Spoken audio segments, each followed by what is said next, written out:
When it was first announced that there was going to be Harry Potter films, fans of all ages wondered how the movie franchise would turn out, and the result was definitely explosive. The Harry Potter movies were a huge success, drawing in even more fans to the wizarding world. Each of the Harry Potter movies were made with an impressive attention to detail and design, and there are even things that even the most dedicated viewer might not have seen. So in today's video, we are going to go over 8 Harry Potter Easter eggs. Make sure to leave a like on the video if you enjoy, and subscribe to the channel and let us know that you subscribe by commenting down below "I subscribed," and you may get a shout out at the end of the month. Number 1. The trophy case. One of the most thrilling and exciting parts of the Harry Potter franchise has to be the Quidditch matches, which is a sporting event that requires players to fly in the air on their brooms. In Harry Potter and the Philosopher's Stone, Harry learns to play a game of Quidditch, so he's able to become part of the Gryffindor team. Professor Minerva McGonagall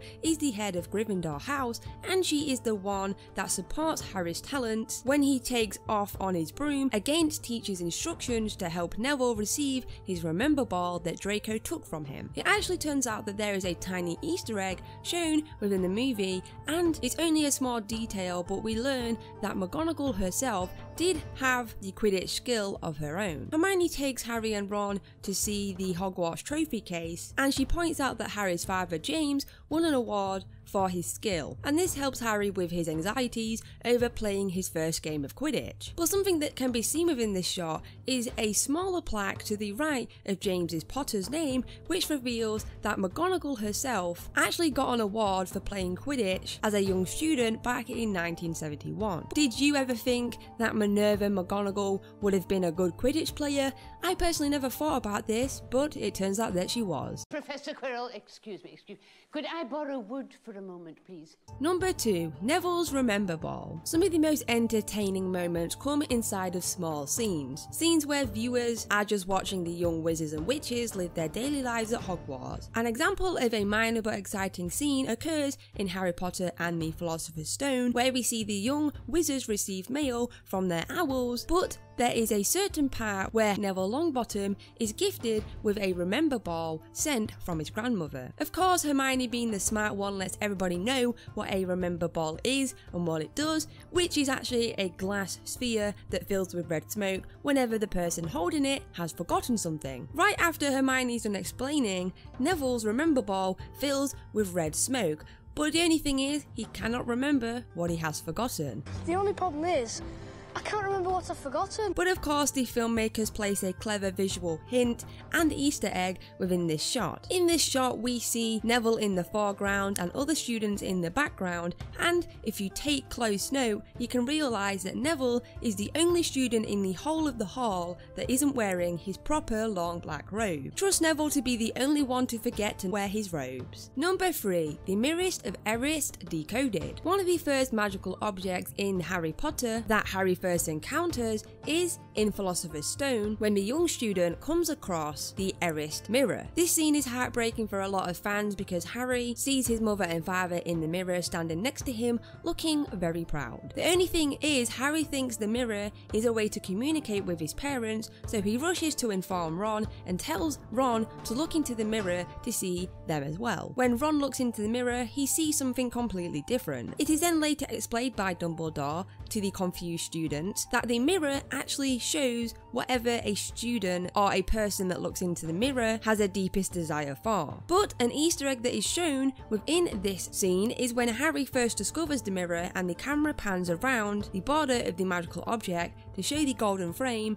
and some words that at first glance appear to be some sort of gibberish and not any kind of recognisable language. But if you take some time to look at it, you will actually figure out that it's just the words spelled backwards, and they say, "I show you not your face, but your heart's desire." Number 4. Lucius Malfoy's curse at Harry. I'm pretty sure that most of us can agree that one of the most despised villains in the Harry Potter franchise is Draco's father, Lucius Malfoy. We first see this villain make his appearance in Harry Potter and the Chamber of Secrets, as he is the catalyst for most of the events in this movie. He plants Tom Riddle's diary on Ginny Weasley in the start of the story. Harry decides to confront him, but this makes Malfoy very angry and he denies everything everything. Harry tricks Draco's father into handing Dobby a sock, which in turn means that the house elf was free from Malfoy's service. Dobby is free. And of course this makes him even more angry. Lucius Malfoy becomes so angry with the confrontation that he whips out his wand and starts to threaten Harry, but he is then interrupted by Dobby. If you listen closely, you can hear him say the words Avada, which means he was going to deliver the Avada Kedavra, which is one of the 3 unforgivable curses. If it hadn't have been for Lucius being interrupted by Dobby, he would have sent Harry to return to his parents, unfortunately, but Dobby kind of saves the day here. Number 5, the Millennial Bridge. In Harry Potter and the Half-Blood Prince, things in the wizarding world basically descend into chaos. Voldemort was back and he was stronger than ever, and he was ready to take revenge on Harry Potter. The Half-Blood Prince makes a group with the Voldemort followers, descending down on London and wreaking havoc, destroying one of the city's most iconic landmarks, the Millennial Bridge. Even though this is a very thrilling scene, there is something wrong with this sequence. The events of Harry Potter and the Half-Blood Prince are supposed to be set in the late 1990s, yet London's most famous bridge was opened in 2000, meaning the bridge actually didn't exist when the Half-Blood Prince took place. Number 6, the Goblet of Fire's ending credits. One of the most exciting sequences of the entire Harry Potter franchise is when Harry faces the vicious Hungarian Horntail in the Triwizard Tournament in Harry Potter and the Goblet of Fire. Within this installment of the franchise, Harry must receive a golden egg that is guarded by an aggressive dragon in order to complete the first event of the Triwizard Tournament. The night before, the dragons are shown in small cages, being poked and prodded by their handlers, and then the next day they are exploited for wizarding entertainment. If you pay attention till the very end of the Goblet of Fire, you can catch an amusing detail within the credits. There is a short line that reads, "No dragons were harmed in the making of this movie," which you can imagine amused many Potter fans.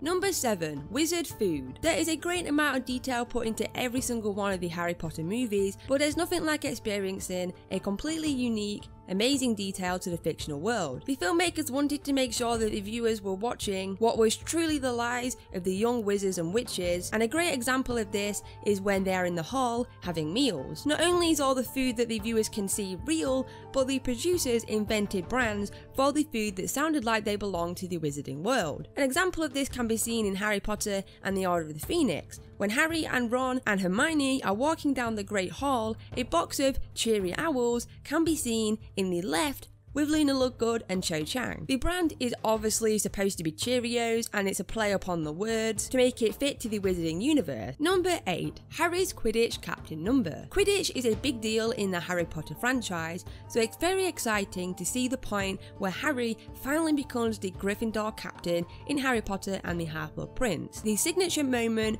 was not wasted by filmmakers because they actually slip a small Easter egg into this, which is foreshadowing through Harry's outfit. Harry's number on his Quidditch jersey is number 7, and this can be taken as a detail foreshadowing his role as the 7th Horcrux for Voldemort. I understand it may seem like a big stretch to consider a number on a Quidditch jersey something this crucial and critical, but for filmmakers throughout the franchise, they have actually added the number 7 in different important scenes as well. Some examples of the fact: there are 7 heads on the snake that detail the entrance to the Chamber of Secrets, 7 companions escort Harry in the beginning of Deathly Hallows Part 1, and there are 7 locks on the chest that imprisons Mad-Eye Moody in the Goblet of Fire. So I'm pretty convinced that this number 7 is intended to be on the jersey to foreshadow him being the 7th Horcrux. Well guys, there we have it, the end of today's video and a list of 8 Harry Potter Easter eggs. Make sure you leave a like if you enjoy, comment down below what you thought, share this video and our other videos with your friends, and we'll catch you in the next one.